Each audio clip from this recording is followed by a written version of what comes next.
Have you ever experienced the end of something that mattered to you? When something has been such a huge part of your life that when it ends, you just feel like you've lost yourself, like you're not the same anymore. Maybe you had a hobby or a career that felt like a part of you for quite some time, but then it just faces its end. Or maybe you had a relationship with some person that you really loved, but here you are now, going through a tough breakup. Or maybe you lost your home, like unfortunately many Ukrainians did during the war. One way or another, you may have felt lost during this situation, like you do not know who you are anymore, where you belong, or where you're heading. And this is absolutely normal because you have lost something that mattered to you. I also experienced the end of something that was so dear to me for many years. And today I want to share my story with you because at that point of time I needed to hear it. And today I really believe that it may help you too. So, I was building a fighting career in Sambo for 5 years. And I really loved that thing. I loved the looks that people were giving me in competitions when they already knew my name. They respected me. And I liked when people observed me doing something I'm good at. I've learned there how to be confident, have seen the strength of my character, and discovered amazing abilities of my body. But at one point, everything started to fall apart. And there was no way back. There were many reasons why I left, but the most important one, I just realized that I am more than just sport. I wanted to learn and try so many new and beautiful things. I wanted to realize my potential to the fullest in everything I'm interested in. But my coach, who had a really big impact on me, had another vision of my life. So I just decided that it would be better if I just leave. And at that point of time, everything that I was building for years was just ruined. The future that I was building in Sambo was gone, and I just could not imagine the new one yet. I didn't understand who I was anymore. And in one word, I felt absolutely lost. But hey, almost 2 years later, I'm still alive. And it feels like I'm really living my best life right now because I'm building the future I crave. I know who I am now. I know what I want. And I'm doing it while being my own best friend. That wasn't the end of my life. In fact, it was a new beginning. So the question is, how did I do that? Well, the decision that changed my life was to focus on myself.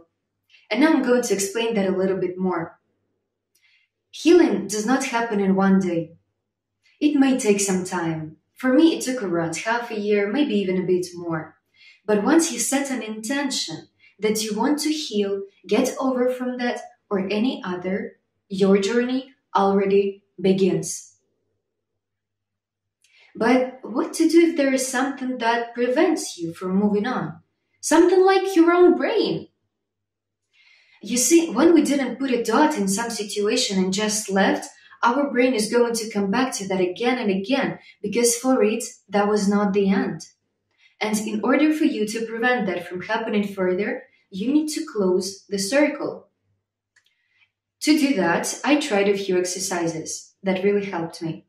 The first one, I wrote everything I'm grateful for to that situation and to my coach. And the second one, I rebuilt in my mind the end of my fighting career. About the second, I took a pen and a paper and I started writing how I would do everything in that situation now. So for example, I would go to my coach, talk to him, tell him that I want to leave and be unshakable and honest about that decision. And just express my gratitude to him because he did a lot for me. Remember, mindset is the key, and by changing that, you can change your reality. And now I offer you to do one simple exercise that can help you to switch your thoughts. It is called the purple frame, and it's better to close your eyes for it. So find in your head something that you do not really want to think about. Maybe it's some situation, some words, or some phrase. And now concentrate on a specific picture. This is very important. You need to imagine it written in front of you or like a picture if this is a situation. Now put it in a purple frame and start imagining it becoming less and less. And then it starts to blink, firstly slowly, then faster and faster, becoming less and less until all you can see is a little black dot. And now it just disappears. And then find in your head something that gives you pleasant emotions. Some other situation or some other words. And imagine them firstly little, also written, also as a picture. And they are coming at you. They're becoming bigger and bigger and bigger until all you can see is only this beautiful picture. Concentrate on it for a few seconds. You can open your eyes now. And now you have in your head another picture to think of instead of that negative one that gives you negative feelings. And you can practice this exercise as many times as you need. And now another thing. We may come back to our past in our heads, we may think of it constantly just because our life there was more interesting than our life is now.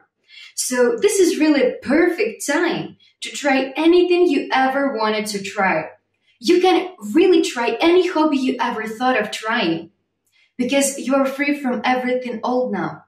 You are free now. And now we're moving on to the next thing, which is also very important. You see, when we lose something that was important for us, we really may feel like we've lost ourselves, like we do not understand ourselves anymore. And that's why we need to get to know ourselves better. For this, asking questions can really help. You just need to be curious and ask many different ones, even if you have no answers. And journaling can also help you to do that. On Pinterest, you can find so many great practices and questions and exercises for journaling. So just go on, search for it, choose something you feel connected to, and start writing. The question that really helps me to deal with anxiety is, what am I worried about these days? And the last, but probably the most important thing, is becoming your best friend. We spend every single second in our lives with only one person, with ourselves. And how can we ever talk bad to ourselves? We need to learn how to treat ourselves like someone we love. We need to learn how to be kind, supportive, and loving towards this person, because our relationship with ourselves are truly the most important ones. Everything starts from us. So the next time you get yourself thinking rudely about your body or personality, just try to understand that you are a human and none of us can be perfect. And when you change the way you treat yourself, you will start seeing yourself differently. And even more than that, you will notice that people look at you differently. And if you ever questioned your value, I'll tell you, the chance of you being born is 1 to 400 trillion. You came to this world for a reason. And if you're still here, this world still needs you. You matter. This world needs you as long as you are alive. Thank you.